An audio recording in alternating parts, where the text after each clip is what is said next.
الحمدللہ رب العالمین والصلاة والسلام علی نبینا محمد وعلی آلہ وصحبہ اجمعین، اما بعد۔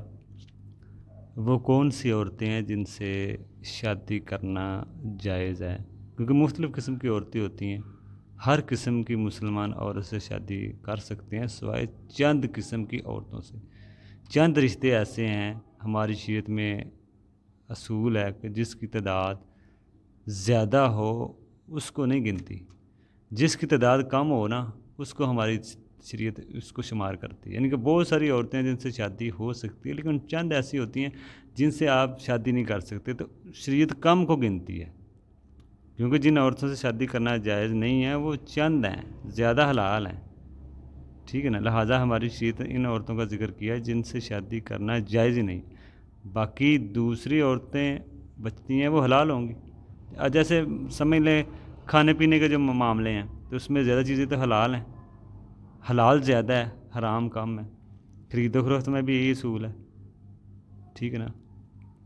تو وہاں پہ بھی حلال خرید و فروخت چیزیں زیادہ ہیں، حرام کم ہے، اور شریعت حرام کو بتا دیتی ہے۔ کھانے پینے میں بھی جو چیزیں حرام ہیں وہ منع ہے، وہ شریعت بتا دیتی ہے۔ جو کم ہے وہ شریعت اس کو بتا دیتی ہے۔ اسی طرح عورتیں جن سے آپ نکاح نہیں کر سکتے وہ قسم کم ہے، اس لیے شریعت نے وہ معاملے کو یہاں پہ بھی ویسے ہی رکھا ہے۔ اس معاملے بھی یہی بات ہے۔ وہ عورتیں جن سے ہمیشہ کے لیے حرام، آپ کے لیے حرام ہے، محرمات ابدیہ میں سے دوسری وہ عورتیں جو وقتی حرام ہیں۔ بعض عورتیں وقتی حرام ہوتی ہیں خاص سبب کی بنا پر۔ وہ عورتیں جن سے ہمیشہ کے لیے شادی کرنا حرام ہے وہ 3 طرح کی ہیں، سمجھ لیں۔ پہلی وہ عورتیں جو نسب کی وجہ سے حرام ہیں، دوسرا رشتہ سسرالی رشتوں کی وجہ سے بعض عورتیں حرام ہوتی ہیں، بیوی کے جو رشتہ دار ہوتے ہیں۔ تیسرا رضاعت سے کچھ عورتیں حرام ہوتی ہیں، آپ ان سے نکاح نہیں کر سکتے۔ یہ 3 اسباب ہیں جن کی وجہ سے ہمیشہ کے لیے مرد کے لیے رشتہ کرنا بعض کا حرام ہوتا ہے، جن کی وجہ سے۔ تو یہ نسب کی وجہ سے عورتیں سے شادی کرنا حرام ہوتا ہے۔ سب سے پہلے وہ دیکھیں وہ کون سی عورتیں ہیں، ان کی تعداد سمجھ لیں 6-7 قسم کی عورتیں ہیں یہ جو جن سے آپ نکاح نہیں کر سکتے نسب کی وجہ سے۔ یہ خونی رشتہ ہے۔ ماں سب سے پہلے ماں ہے، سب سے پہلے نمبر پہ ماں، اور اس کے اوپر یعنی نانی، اوپر تک لے جائیں، ماں، نانی، پڑنانی، یعنی کہ ماں کے اوپر تک جتنے بھی لوگ ہیں، ماں کی ماں، اس طرح آپ ان سے نکاح نہیں کر سکتے۔ اسی طرح باپ کی ماں، دادی، اسی طرح دادی کی ماں، آگے تک آپ چلے جائیں، ان سے رشتہ کرنا حرام ہے۔ دوسری قسم بیٹی سے مراد سگی سگی مراد ہے۔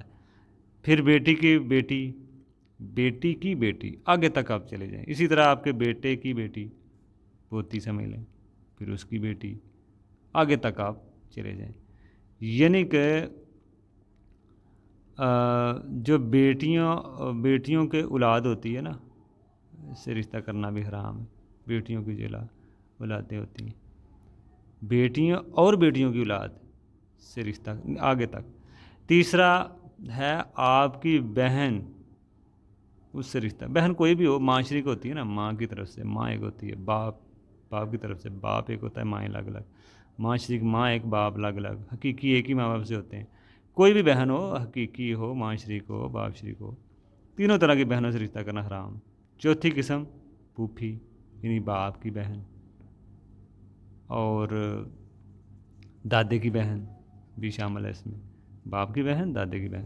اسی طرح خالہ، مطلب کہ ماں کی بہن۔ تو یہ سارے رشتے اس میں حرام ہیں۔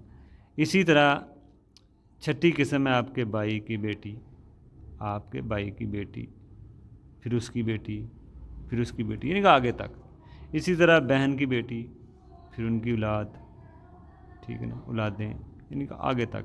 یہ 7 قسم کے خونی رشتے ہیں شادی کرنا جن سے حرام ہے ہماری شریعت میں، ان سے رشتہ کرنا ہمارے لیے حرام ہے۔ آگے ہم دیکھیں گے وہ عورتیں جو سسرالی ہیں، نسبی تو آپ نے دیکھ لیا، سسرالی وہ کتنی قسم کی عورتیں جس سے آپ سے نکاح کرنا حرام ہے۔ اس کے بعد رضاعت کا بھی دیکھیں گے، رضاعت میں کون ہے۔